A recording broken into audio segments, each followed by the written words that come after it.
આજની ધર્મકથા. પ્રણામ. પરમ પૂજ્ય આચાર્ય ભગવંત શ્રીમદ વિજય પ્રેમ સુરીશ્વરજી મહારાજાના ગુણોનું સંકીર્તન છેલ્લા કેટલાક દિવસોથી આપણે કરી રહ્યા છીએ. આપણે ત્યાં સરસ મજાની કડી આવે છે, જેને ઉત્તમ ગુણ ગાવતા ગુણ આવે નિજ અંગ. ઉત્તમ તત્વોને પૂજીએ, એમનો સ્પર્શ કરીએ તો એમના જેવા થઈએ એ વાત પણ સાચી, અને કદાચ ઉત્તમ તત્વોની સ્તવના પણ કરીએ તો પણ એના જેવા થઈએ એ વાત પણ સાચી. ઉત્તમ તત્વોનું સ્મરણ કરીએ તો પણ એના જેવા થઈ શકીએ એ વાત પણ સાચી. અને આ વાતના વિશ્વાસે આપણે આ ધર્મકથાઓ કરી રહ્યા છીએ. ઉત્તમ તત્વોને ગાઈએ છીએ, ઉત્તમ તત્વોને યાદ રાખીએ છીએ, યાદ કરીએ છીએ તો ઉત્તમ બનશું, આવો એક વિશ્વાસ. અલબત્ત એમને ઓટોમેટિકલી ઉત્તમ બની જશું એ વિશ્વાસ વધુ પડતો રહેશે. આપણે પ્રયત્ન કરવો જ પડશે તે દિશામાં, એ વાત પણ એટલી જ કરી છે. પણ પહેલું પગથિયું એ તો ચોક્કસ આ છે કે આપણે એમનું સંસ્મરણ કરીએ છીએ, આપણે એમને યાદ કરીએ છીએ, આપણે એમના ગુણોની સ્તવના ગાઈએ છીએ તો ચોક્કસપણે આપણા મનમાં એક બીજ પડશે જ, જે આપણી પાસે પણ આવા ગુણો ઉત્પન્ન કરાવશે. પૂજ્ય પ્રેમ સુરેશ્વરજી મહારાજા સંયમ શુદ્ધિની બાબતમાં કેવા તકેદાર હતા, કેટલા એલર્ટ હતા, અને એમના શિષ્યોને એલર્ટ રાખવા માટે કેટલા બધા એ જાગૃત હતા, એના કેટલાક પ્રસંગો, એની કેટલીક વાતોએ આજે આપણે જોવી છે.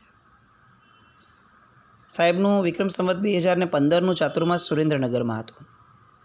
કુલ 50 સાધુ ભગવંતો વિશાળ સમુદાય સાથે અહીંયા બિરાજમાન હતા. મોટો સંઘ હોય અને 50 સાધુ ભગવંતોની હાજરી હોય એટલે દરેકને અપેક્ષા હોય કે આ ચાતુર્માસ આખું જે છે એમાં આપણને ભરપૂર લાભ મળશે. કારણ કે 50 સાધુ ભગવંતો છે, ગોચરી વગેરેમાં ચોક્કસપણે લાભ મળવાનો છે. 1.5 મહિનો થયો, પર્યુષણાની પૂર્વ તૈયારીઓ ચાલતી હતી, પણ સંઘની અંદરમાં કેટલાક લોકો અંદર ભેગા થઈ અને જે ઘણા દિવસથી વાત કરતા હતા એ વાતને હવે થોડુંક મોટું સ્વરૂપ આપ્યું, અને બધા જ કેટલાક જણા ભેગા થઈ અને પૂજ્ય પ્રેમ શ્રી મહારાજ સાહેબ પાસે ગયા અને બધાએ હાથ જોડી સાહેબને વંદન કરી અને બહુ વિનમ્રતાપૂર્વક સાહેબને કહ્યું કે સાહેબ, અમને બધાને બહુ આનંદ હતો કે 50 ઠાણા સાધુ ભગવંતોના અમારા સંઘની અંદરમાં બિરાજમાન થયા છે, તો ગોચરી પાણીનો બહુ વ્યવસ્થિત લાભ અમને મળશે. પણ સાહેબ, અમે કેટલાય દિવસોથી જોઈ રહ્યા છે કે અમારે ત્યાં મહાત્માઓના પગલાં જ નથી થતા. ગોચરી બોરવા એકવાર આવ્યા તો આવ્યા, પછી આવ્યા જ નથી. અમને એમ કે આ એરિયામાં ગયા હશે, એ એરિયાને વધારે લાભ મળતો હશે. પણ સાહેબ, આજુબાજુના આપણા જૈનોના જેટલા ઘર છે એમાંના ઘણા બધા એરિયાઓ સાથે હવે અમે વાત કરી, અને સાહેબ અમને સમજાતું નથી કે મહાત્માઓ જાય છે ક્યાં. દરેક એરિયાની આ જ પ્રોબ્લેમ છે, એની આ જ કમ્પ્લેન છે કે સાહેબ અમારે ત્યાં લાભ મળતો નથી. તો સાહેબ, લાભ મળે છે ક્યાં એ અમારે જાણવું છે. પ્રેમશ્રી મારા સાહેબે હસ્યું અને એમ કહ્યું કે જુઓ, તમે તમારી ફરજો પૂરી કરો છો, અમે અમારી ફરજો પૂરી કરીએ છીએ. તમને એવું લાગે છે કે તમારે ત્યાં ઉત્તમ ભક્તિ સ્વરૂપ ગોચરી એ લાભ તમને સુપાત્ર દાનનો નથી મળતો. તમારી વાત બરાબર છે, કારણ કે તમારો ધર્મ છે, પણ નિર્દોષ ચર્યા એ અમારો ધર્મ છે. ચાતુર્માસ નક્કી થયું, અમે પ્રવેશ કર્યો. એ જ દિવસે જે રીતે અહીંયાની મ્યુનિસિપાલિટીએ અલગ અલગ વોર્ડ બનાવી દીધા છે, એ રીતે અમે લોકોએ અહીંયા નવયુવાન સાધુઓના અલગ અલગ ગોચરીના વિભાગો પાડ્યા હતા. અમે નક્કી કર્યું કે જેટલા એરિયાઝ સંઘના જૈનોના છે, આપણા સંઘના, એ એરિયાઝથી બિયોન્ડ ક્યાં ક્યાં જઈ શકાય અને કયા કયા સાધુઓ ક્યાં ક્યાં જશે. અને એના કારણે અમે લોકોએ સુરેન્દ્રનગરના દૂરના વિસ્તારો કે જ્યાં ક્વચિત જ ક્યારેક લાભ મળતો હશે, એ બધા જ વિસ્તારોને અમે લોકોએ અલગ અલગ વોર્ડમાં ડિવાઈડ કરી દીધા. આ કરવું એટલા માટે જરૂરી હતું કારણ કે અમે અહીંયા ચાતુર્માસ છીએ, 50 ઠાણા છીએ, તો ચોક્કસપણે તમે લોકો જે બનાવશો એમાં તમારી નજર સામે અમારા 50 જણની ગણતરી હશે અને માનસિક રીતે પણ અમારી ગણતરી થઈ હોય એવી જગ્યાએથી ગોચરી વોરવી એ અમારી માટે તો આધા કર્મીનો દોષ નહીં ગણે. તમે ચોક્કસ તમારી ફરજો પૂરી કરો, અમારી કોઈ ના નથી, પણ અમને પણ અમારી ફરજો પૂરી કરવાની તક મળવી જોઈએ અને એ તક અમારે આ રીતે લેવી પડે. મારી પાસે નવયુવાન સાધુઓ છે. આજે અમે 50 છીએ, કાલે કદાચ આ 50માંના 5 અલગ પડશે, તો એ 5ને એ સમયે મનમાં આ સ્મૃતિ રહેવી જોઈશે કે અમે 50 હતા ત્યારે પણ જો અમે લોકો નિર્દોષતાના આટલા આગ્રહી હતા તો હવે તો 5 છીએ. હવે તો વિશેષ જાગૃતિ રાખવી પડશે. આ સંસ્કાર એ લોકોમાં પાડવા માટે એમણે મને ગુરુ બનાવ્યા છે. હવે જો એ ગુરુ પણ હું ચૂકી જાઉં અને હું તમારો વિચાર કરું તો મારા ભવાંતરનું શું? લોકોએ સાંભળ્યું અને એમની આ આચાર સંપન્નતાની વાતો એ લોકોને જબરદસ્ત અસર કરી ગઈ. 50 ઠાણા સાધુ ભગવંતોના હોવા છતાં સુરેન્દ્રનગરના એ સંઘની અંદર આખા ચોમાસાની અંદરમાં ઇન્ડિવિજ્યુઅલ કોક ઘરમાં માંડ 2 વાર કે 3 વાર લાભ મળ્યો હશે પૂરા 120 દિવસના એ ચાતુર્માસમાં. સાહેબની આચાર સંપન્નતા, ગોચરીની બાબતમાં નિર્દોષતાનો સાહેબનો આગ્રહ, જડતા નહીં પણ આગ્રહ. વિક્રમ સંવત 2013ની સાલ ફાગણ મહિનામાં દાદરવાળા દામજીભાઈ પદમસિંહ એમણે સાહેબની નિશ્રામાં શંખેશ્વરથી પાલિતાણાના સંઘનું આયોજન કર્યું. સંઘમાં 250 જેટલા યાત્રિકો હતા અને 70 જેટલા સાધુ ભગવંતો હતા. સંઘના પ્રયાણના મંડાણ થયા. પ્રયાણનો આગલા દિવસની સાંજ માંડલી વગેરે થઈ ગઈ. પ્રતિક્રમણ પહેલાં માંડલી ભરાઈ પ્રતિક્રમણ માટેની અને બધા મહાત્માઓને પૂજ્યશ્રીએ ભેગા કર્યા. બધાને ભેગા કરી અને બધાને જણાવ્યું કે જુઓ, સંઘ દરમિયાન સૌથી પહેલા નંબરે તો આપણે ગામમાં જ ગોચરીએ જવાનું રહેશે. વિહાર 17 કિલોમીટરનો હોય, 13 કિલોમીટર હોય કે 5 કિલોમીટર હોય, ગામની અંદરમાં જૈનો અને અજૈનોના ઘરમાંથી ગોચરી લાવવાની. ક્યારેક થોડું કંઈ ખૂટે તો જ સંઘના રસોડે લાભ આપવાનો, કારણ કે સંઘ યાત્રા કરતાં પણ વધારે મહત્ત્વ આપણા જીવનમાં સંયમ યાત્રાનું છે. આપણે બધા સાધુ છીએ અને એમાં પણ આટલા બધા છીએ. સંઘના રસોડેથી ગોચરી લાવીએ તો ગોચરી દૂષિત થાય ને થાય જ. ન છૂટકે સંઘમાં રસોડામાં લાભ આપવો પડે એ વસ્તુ અલગ, પણ એમાં પણ તમારે ધ્યાન રાખવું પડશે. ન છૂટકે પણ જે તમે લાભ આપો ત્યારે પણ રસોડાનું સાદામાં સાદું જે દ્રવ્ય છે એ જ પાત્રમાં આવવું જોઈએ, સારું નહીં, સાદું. સાધુ ભગવંતો સંયમ માર્ગમાં સદા ઉજમાળ રહે એ માટે સાહેબે એટલી બધી તકેદારી રાખતા. જ્યાં જ્યાં પતનનો માર્ગ દેખાય, જ્યાં જ્યાં પતનની શક્યતા દેખાય, ત્યાં ત્યાં પ્રેમસ્વરી મારા સાહેબ અડીખમ દિવાલ બની અને સાધુ ભગવંતો અને પતન આ બેની વચ્ચે એકદમ જોરશોરથી ઊભા રહી જતા. ગુરુ કેવા હોય એની ઝાંખી આપણને સાહેબમાં મળે. ગુરુ જાગ્રત હોય તો શિષ્ય ક્યારે પણ નબળા માર્ગે ન જઈ શકે. આ વાત એ પૂજ્યશ્રીના જીવનની સાથે પૂર્ણપણે મેચ થાય એવી છે. વિક્રમ સંવત 2023 પૂજ્યશ્રીનું ખંભાતમાં ચાતુર્માસ હતો. ચાતુર્માસ દરમિયાન અનેક સાધુ સાધ્વીજી ભગવંતોને જોગ કરાવવાનું નક્કી થયું હતું. આ જોગ કરાવવાની જવાબદારી પન્યાસ ભાનુ વિજયજી મહારાજ સાહેબને સોંપવામાં આવી.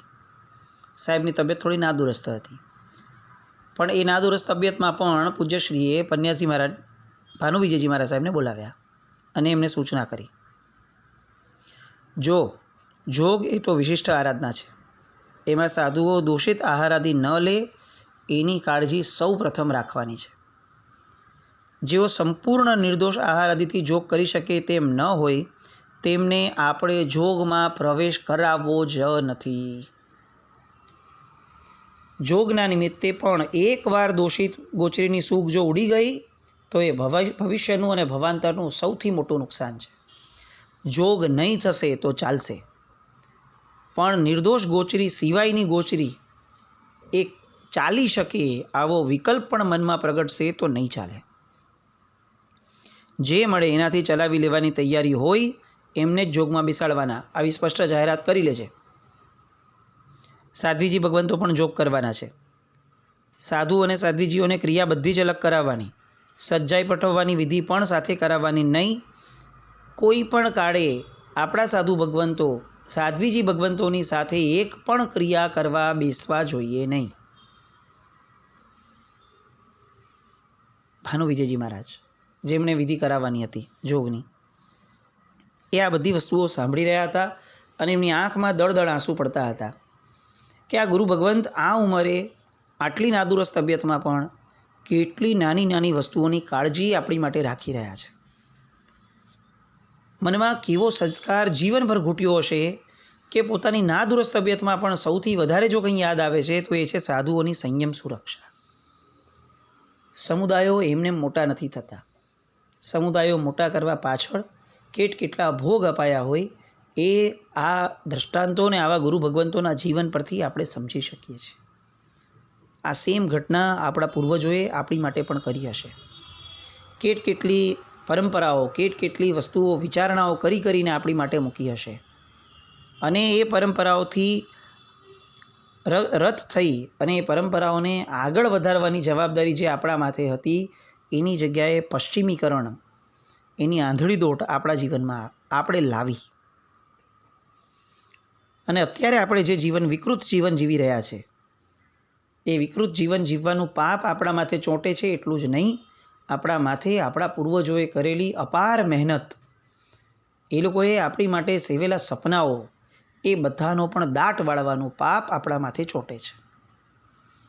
કેટલા વડીલો, કેટલા પૂર્વજો આપણા ભલા માટે પોતાના જીવનમાં કેટલો મોટો આદર્શ મૂકતા ગયા, પોતાના જીવનના મોજ શોખ માટે કેટલો કાપ મૂકતા ગયા. અને આજે આપણે આમ પૈસા આવ્યા, કદાચ પૈસા આવ્યા ન હોય તો લોનથી પૈસા લઈને પણ આપણે જે રીતે રખડી રહ્યા છીએ, જે રીતે આપણે બેફામ જીવન જીવી રહ્યા છીએ, એ ચોક્કસપણે એ વડીલોની આપણા માટેની જે અપેક્ષાઓ હતી એનું સરેઆમ ઉલ્લંઘન છે. આ ગુનો છે. પ્રેમસુરી મહારાજ એટલા બધા કડક રહ્યા હતા કે એમના એક પણ શિષ્યોને એ સમયે ક્યારેય મનમાં આવો ભાવ ન થયો કે સાહેબ બહુ જ કડક છે, હવે આપણે જ્યારે છૂટા થશું ત્યારે એકદમ જલસાથી જીવશું. આવો ભાવ પણ ન પરિણમ્યો, કારણ કે એમણે જોયું હતું કે સાહેબ આપણા માટે કડક છે એવું નથી, સાહેબ પોતે પણ પોતાના માટે વિશેષ કડક છે. ખંભાતની અંદર જ સાહેબ બિરાજમાન હતા. યશોદેવસુરી મહારાજ, ભાનુ વિજયજી મહારાજ સાહેબ, આ બધા એકવાર ખંભાતના એ ઋષભદેવ ભગવાનના જિનાલયના ભોયરાની અંદરમાં દર્શન કરવા ગયા. દર્શન કરીને બહાર નીકળે છે અને જાણે ઋષભદેવ ભગવાન કંઈક આવીને કહી ગયા હોય એમ પ્રેમસુરી મહારાજ સાહેબ વાત છેડે છે. યશોદેવ સુરીજી, ભાનુ વિજયજી, આપણા વિશાળ સમુદાયનું આપણે યોગક્ષેમ કરવાનું છે. સાધુઓને શુદ્ધ સંયમના ખપી બનાવવાના છે. એ માટે વાંચનાઓ અને હિત શિક્ષાનું ઊંચું આલંબન તો આપણે આપતા જ રહેવાનું છે, પણ સાથે સાથે કેટલીક આચાર સંપન્નતાને આપણે પણ આપણા જીવનમાં અકાટ્યપણે પાળવી પડશે. બંને વિનયી શિષ્યોએ તરત પૂછ્યું કે સાહેબ આપ શું ઈચ્છો છો? અને સાહેબે કીધું, કાળ ઘણો પડતો છે, શ્રાવકો ખૂબ ભક્તિવાળા છે, ભવિષ્યમાં મોંઘી અને ભારે કામડીઓ શરૂ થઈ જશે તો સાધુઓ રાગમાં લેપાઈ જશે. આપણે અત્યારથી જ કડક આલંબન આપવાની જરૂર છે. એક સાદી લાલ પટ્ટીવાળી એક તારી કામડી એ જ વાપરવી, એવો અભિગ્રહ સૌથી પહેલાં આપણે લેવો પડશે. આપણને જો એક તારી કામડી વાપરતા મહાત્માઓ જોશે તો ભવિષ્યની અંદરમાં એમને આનાથી સારી કામડી વોરવા માટેનો ભાવ પણ નહીં પ્રગટે, કારણ કે એને સતત જોયું છે કે મારા ગુરુ આટલા સાદા હતા, હું કેવી રીતે અંતિ વિશેષ જઈ શકું. અને એટલે એવી ભારે કામડીઓનો વિચાર પણ નહીં કરે અને સારી જૈણા એક તારી કામડીથી જ પડાય છે, એ પણ આપણે બધાએ જોયું છે. ઋષભદેવ ભગવાનના એ ભોયરામાંથી બહાર નીકળતા પૂર્વે ત્રણેય મહાત્માઓએ ભગવાનની સામે આ જીવન એક તારી સાદી કામડી વાપરવાનો અભિગ્રહ કર્યો. કોઈને પ્રેરણાઓ કરવી, ભાષણો ઠોકવા, એ વસ્તુ અલગ છે, અને પોતાના જાતના જીવનની અંદરમાં કડકાઈપૂર્વક એક આદર્શ ઊભો કરવો, એ વાત અલગ છે. સાહેબની પાસે પૂજ્ય ચંદ્રશેખર વિજયજી મહારાજ, ઇન્દ્રવદન સંસારી નામ, ભણવા માટે બેસતા રેગ્યુલર, સંસારીપણામાં હતા ત્યારે, મુમુક્ષુપણામાં. સાહેબ હંમેશા એમને ભણતી વખતે કહેતા કે તમારે જ્યારે પણ ગાથા ગોખો ત્યારે આ મુપત્તિ અહીંયાથી ખસેડવાની નહીં. મુપત્તિ પરફેક્ટ એનો ઉપયોગ જોઈશે ને જોઈશે જ. અને ઇન્દ્રવદનને રોજ સંસ્કાર પણ પડતા ગયા, કારણ કે એ જોતા પણ હતા કે પૂજ્યશ્રી પણ આ જ કરે છે. અને આમ જ્યારે જ્યારે ભણવા બેસે ત્યારે પરફેક્ટ રીતે સંસ્કાર સચવાય. બોલવું હોય તો મુપત્તિ તરત આવી જ જાય. મુમુક્ષુપણામાં હતા. એકવાર પ્રેમસુરી મહારાજ સાહેબને વંદન કરવા માટે એ સમયે જીવતલાલ પ્રતાપસિંહ એમના કાકા ભારે કડક એ વંદન કરવા માટે આવ્યા. આ ઇન્દ્રવદને એમના કાકાને જોયા અને જે નાનપણથી એમને જે એમનો ઠસ્સો જુસ્સો અને એમનો એક છાપ જોઈ છે એના કારણે એમને તરત ભય લાગ્યો. અને કાકા શું કહેશે એવા ભયના કારણે મુપત્તિ જરાક નીચી થઈ કે આ કાકાને દેખાઈ જશે તો એના કરતાં હું સામાન્ય રીતે ભણું. અગત્યની ચર્ચા બંને વચ્ચે ચાલી રહી છે, પૂજ્ય પ્રેમસુરી મહારાજ અને જીવતલાલ પ્રતાપસિંહ વચ્ચે. આ અગત્યની ચર્ચાની અંદરમાં તરત જ બ્રેક લઈ અને પૂજ્યશ્રીએ ઇન્દ્રવદનને કહ્યું, ઇન્દ્રવદન, મુપત્તિનો ઉપયોગ કેમ ખસાવ્યો? કાકાનો ડર લાગે છે? કાકા જોઈ લેશે તો શું વિચારશે એવું લાગે છે? અને ઇન્દ્રવદનની મુપત્તિ તરત જ જગ્યાએ આવી ગઈ. એ જે જગ્યાએ આવેલી મુપત્તિ હતી એ લાખો લોકો સાક્ષી છે. પન્યાસ ચંદ્રશેખર વિજયજી મહારાજ સાહેબના જીવનના છેલ્લા સમય સુધી બોલવાનું આવે અને મુપત્તિનો ઉપયોગ ન આવે એવું ક્યારેય બન્યું નથી. આ ગુરુનું સંસ્કરણ છે. કોઈનો ભય નહીં, કોઈની પણ જરા પણ વ્યવહારની ધારા નહીં. આપણો આચાર એ જ આપણું જીવન. આવી આચાર સંપન્નતાના સંસ્કારો સાહેબે જે રીતે પાડ્યા અને શિષ્યોએ જે રીતે ઝીલ્યા છે, ચોક્કસપણે એવું લાગે કે આ કલિકાલની અંદરમાં આ આછેરા હતા. ક્રિયા ઉદ્ધાર કેવો સાહેબે કર્યો હશે, એમના મનમાં કેવી ક્રિયાની ચુસ્તતાની ભાવનાઓ રમતી હશે. પોતે તો આચાર પાલનમાં ચુસ્ત હતા, પણ શિષ્યવર્ગ પણ ચુસ્ત બને એની તકેદારી કેવી હશે કે એમણે 11 બોલ એટલે કે 11 આજ્ઞાઓ એનું નિયમપત્ર બનાવવાનો વિચાર કર્યો. વિક્રમ સંવત 1993 વિક્રમ સંવત બાયખલાની અંદરમાં એમણે એક મહાત્માને આ વ્યક્ત કર્યો કે મારે આવી ઈચ્છા છે.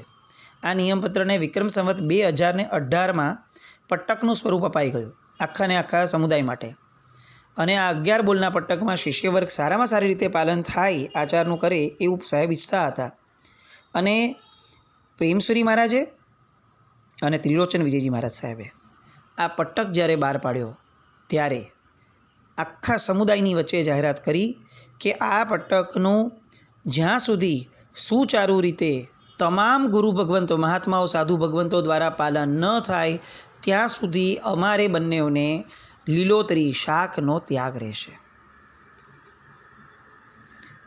શિષ્યોના યોગક્ષેમની તમન્ના કેવી અસાધારણ કક્ષાની હશે. શિષ્યો જ્યાં સુધી આ પટ્ટકનું પાલન ન કરે ત્યાં સુધી ગુરુ ભગવંતને પોતાને શાકનો, લીલોતરીનો ત્યાગ. ત્રિલોચનસુરી મહારાજ પાછળથી જે થયા એમના જીવનમાં પણ એક એવી ઘટનાઓ થઈ, આપણને ખરેખર એવું લાગે કે સાહેબના સંસ્કારો એ કેવા ગજબના આ બધા મહાત્માઓના જીવનની અંદરમાં આવીને એ એટલા બધા ઉજાગર થયા હતા કે આજે એ ગુરુ ભગવંતો કે જે એમના શિષ્યો હતા એ પણ આપણી માટે બહુ મોટો આદર્શ છે. સાહેબ જ્યારે પદસ્થ બન્યા હતા, પન્યાસ પદે, ગણી પદે આરૂઢ થયા હતા, એ પછી ઉપાધ્યાય પદવી થઈ હતી. આ તમામ પદવીઓ પછીથી પણ સાહેબ ઉપાધ્યાય પદવી થઈ ત્યાં સુધી એ પછીથી પણ સાધુ ભગવંતોની ભક્તિ માટે પોતે જાતે ગોચરી વોરવા જતા હતા. કેટલીય ના પડે, 8 આટલા શિષ્યો છે અને તેમ છતાં પણ પોતે જાતે ગોચરીએ જતા અને શિષ્યોને કહેતા કે હું પદસ્થ છું, મારાથી ગોચરી વોરવા કેમ જવાય? આવો અહંકાર મારું ભવાંતર બગાડશે, તમે મને રોકો નહીં. અને એટલે પદસ્થ થયા પછીથી જે ગોચરી વ્યવહાર પૂર્ણપણે બંધ થઈ જાય સામાન્યતયા, એના બદલે અત્યંત ઉત્સાહપૂર્વક સાહેબ ઘણી વાર ગોચરી વોરવા માટે નીકળતા. એવું નહીં કે ગોચરી વોરવાવાળું ન હોય ત્યારે નીકળે, પણ કેટલાક શ્રમણો જ્યારે એ ઉત્કૃષ્ટ આરાધના કરતા ત્યારે પ્રેમસુરી મહારાજ કોઈને કીધા વગર પોતે પાત્રો તરફની લઈને પોતે વોરવા જતા, વોરી આવતા અને તે ગુરુ ભગવંત, તે મહાત્મા જે એમના શિષ્યો છે એની એ પોતે ભક્તિ કરતા હતા. જ્યાં સુધી કડકાઈ છે એકલી, ત્યાં સુધી કદાચ વાત ગળે ઉતારવી મુશ્કેલ છે, પણ સાહેબની પાસે એક કળા હતી કે એકલી કડકાઈ નહીં, વાત્સલ્યપૂર્વકની કડકાઈ. અને એટલે ફરી ફરીને કહેવાનું મન થાય છે, પૂર્વે પણ આપણે લીધું છે કે પ્રેમસુરી મહારાજ જેવું પેરેન્ટિંગ એ આદર્શ પેરેન્ટિંગ છે. શિષ્યો સાથે સાહેબ જે રીતે વર્ત્યા એ રીતે જો આપણે આપણા બાળકો સાથે વર્તીએ તો ચોક્કસપણે ભવિષ્યની પેઢીનું નિર્માણ એ દરેક વ્યક્તિ માટે એક આદર્શરૂપ બનશે. સાહેબના જીવનની અંદરમાં બાળમુનિઓ સાથેનો વ્યવહાર અદ્ભુત, કદાચ આપણે એમ કહી શકીએ કે બીજા બધા કરતાં એકદમ અનપેરેલલ વ્યવહાર સાહેબનો બાળમુનિઓ માટે હતો. અને એટલા માટે કેટલાય બાળમુનિઓ પૂજ્ય પ્રેમસુરી મહારાજ સાહેબની પાસે તૈયાર થયા એવું નહીં, એમની સાથે રહેવા માટે સદાય તત્પર રહેતા હતા. એ તત્પરતા કેવી હતી, એ બાળમુનિઓ કેવા ટકોરાબંધ તૈયાર થયા, એ બાળમુનિઓ એની પાસે સાહેબ કઈ રીતે આચાર સંપન્નતા લેવડાવતા હતા, આટલી નાની ઉંમરમાં પણ સાહેબ એમની પાસે કઈ રીતે સંયમ ધર્મનું પાલન કરાવતા હતા, એ બધી વાતો આવતીકાલે ફરીથી જોઈએ. જીનાજ્ઞા વિરુદ્ધ કંઈ પણ બોલાયું તો મિચ્છામિ દુક્કડમ જૈનમ જયતિ શાસનમ.